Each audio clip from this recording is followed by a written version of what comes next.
4-5 लोग बैठकर मुंतखब वज़ीर आज़म को निकाल देते हैं। ऐसा कहाँ होता है? नवाज शरीफ के एक बार फिर सवालात। कहा, हमें निकालने के लिए पैनामा से क़ाम पर आ गए, जिससे लाना था उसे सादिक और अमीन बना दिया गया। लेकिन ये जो हम वो कह रहे हैं, इसका इशारा उनकी तरफ एस्टैब्लिशमेंट की तरफ भी है। उन्होंने ब्लेम किया है एस्टैब्लिशमेंट को कि ये सब जो कुछ पिछले सालों में होता रहा है, ये कौन करता रहा है। मैं आपको एक जो है इंडिया को लेकर स्टेटमेंट पास कर दी है, और वो ये है कि चंद्रयान जो हमारा पड़ोसी मुल्क है, वो चंद्रयान जो है वो चांद तक पहुंच गया, यानी कि चंद्रयान 3 जैसे आप जो है कहां से कहां पहुंच गए हैं और हम कहां से कहां पर हैं। ज़ाती तौर पे तो समझता हूँ कि वो बड़ी अच्छी उनकी स्ट्रेटजी है और उनको ये बातें करनी चाहिए, लेकिन ये मेरी ज़ाती राय है। लेकिन अगर आप उनकी पार्टी जो कि इस वक्त पावर पॉलिटिक्स कर रही है, उसके मुफाद को सामने रख के अगर आप तज़िया करें या बात करें, तो वो ये है कि जो 8 फरवरी का इलेक्शन है, ये पब्लिक की पल्स पे या लोगों के वोटों पे तो उसका फ़ैसला नहीं होना।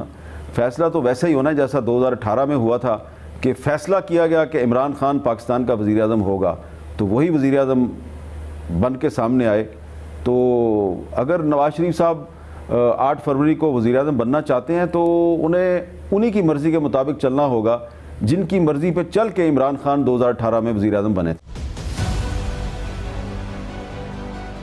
झूठे केसेस बनाने की क्या जरूरत थी? बेटे से ना तनख्वाह लेने पर आपने वज़ीर आज़म को निकाल दिया। कानून भी हमारा कोई नहीं है। ब्लैक लॉ डिक्शनरी देखने के बाद उन्होंने पता नहीं कहाँ से डिक्शनरी आई वो, उसमें देखकर तो उन्होंने फैसला सुना दिया।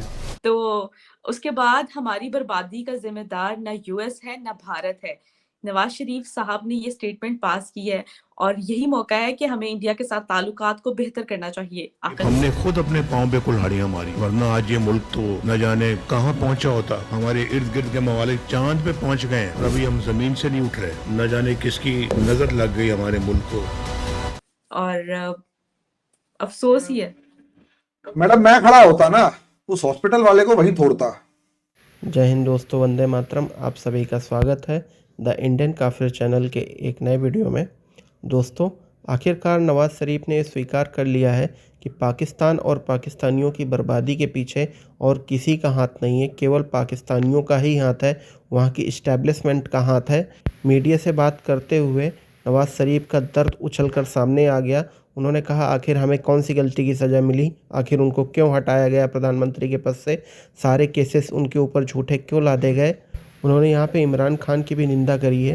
दोस्तों, इस समय पाकिस्तान के बहुत बुरे हालात चल रहे हैं, उनका हर एक सूबा उनसे आज़ाद होना चाहता है।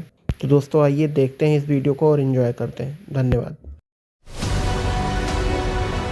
25 करोड़ आवाम के एक इलेक्टेड प्राइम मिनिस्टर को 4-5 बंदे बैठ के तो उसको घर भेज दें। शौकत अजीज सदीकी ने कहा है, मुझे कहा गया इनको जेल में रखना है, हमारी 2 साल की मेहनत वरना नाकारा हो जाएगी।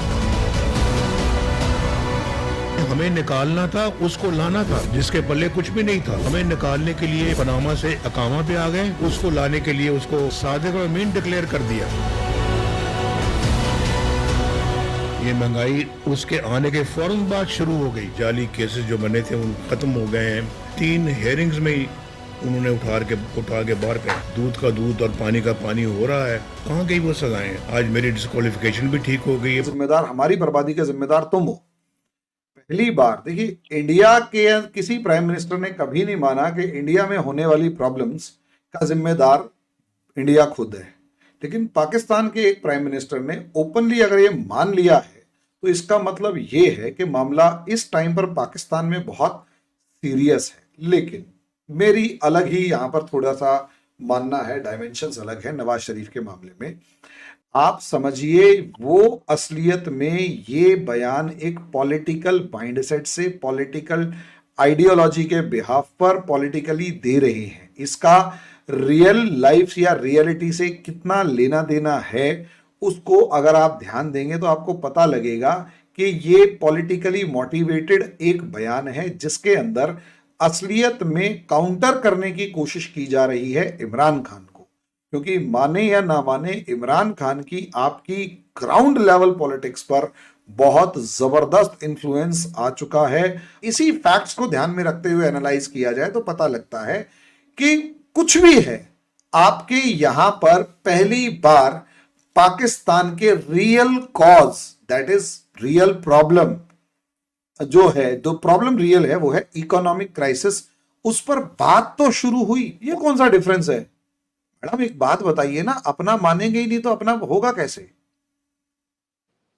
आप बताइए। चलो हिंदुस्तानी तो दुश्मन है, बलूचिस्तानी दुश्मन थोड़ा है।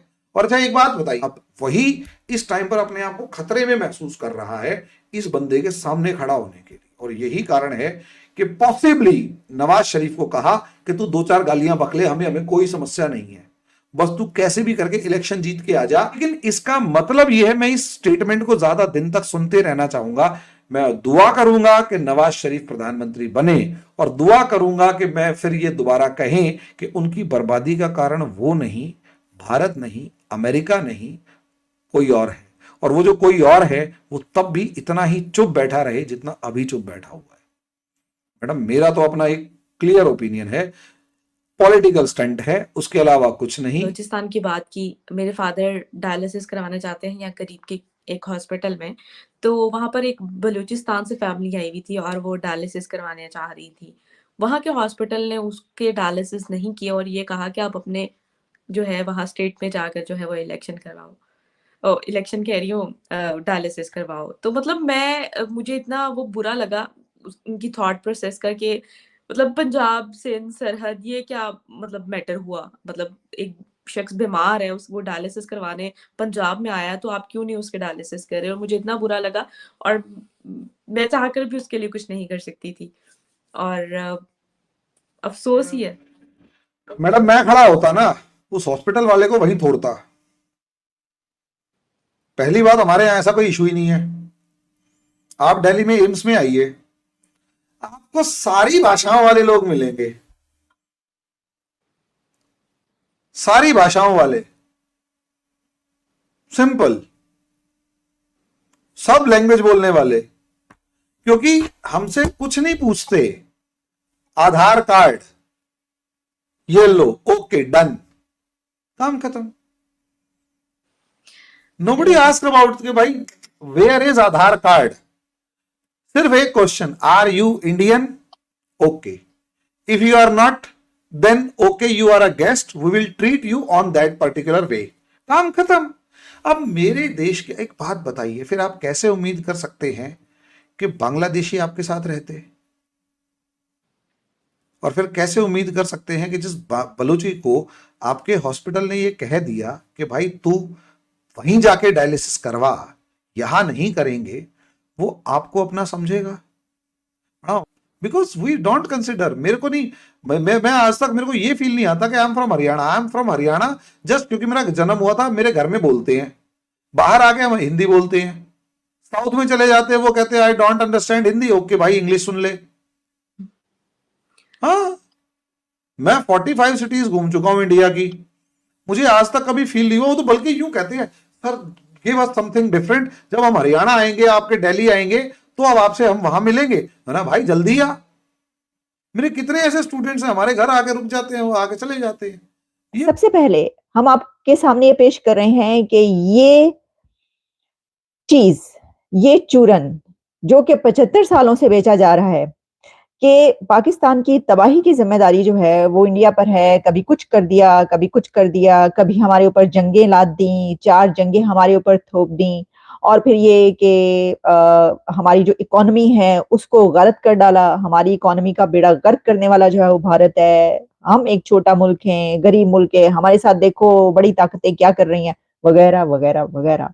तो अब वो चूरन जो है वो बिकना क्या बंद हो जाएगा? वो अपनी पार्टी में टिकटें जब दे रहे थे और उनके साथ मुलाकातें कर रहे थे अपनी पार्टी के एक मीटिंग के दौरान, बड़ी मीटिंग जिसमें कि उनकी तमाम लीडरशिप मौजूद थी, शहबाज शरीफ फॉर्मर प्राइम मिनिस्टर से लेकर एहसन इकबाल, जितने भी उनकी लीडरशिप है वो भी वहां पर मौजूद थे, और उन्होंने बड़े धड़ल्ले से ये बात कही है कि पाकिस्तान की तबाही का इस वक्त जो जिन हालों को पाकिस्तान है, पाकिस्तानी की इकोनॉमी की तबाही का जिम्मेदार ना तो इंडिया है और ना ही यूएस है, बल्कि उन्होंने ये भी कहा कि इसकी जो जिम्मेदारी है ना तो इंडिया पे आती है, ना अमेरिका पर आती है, और ना ही अफगानिस्तान पर आती है।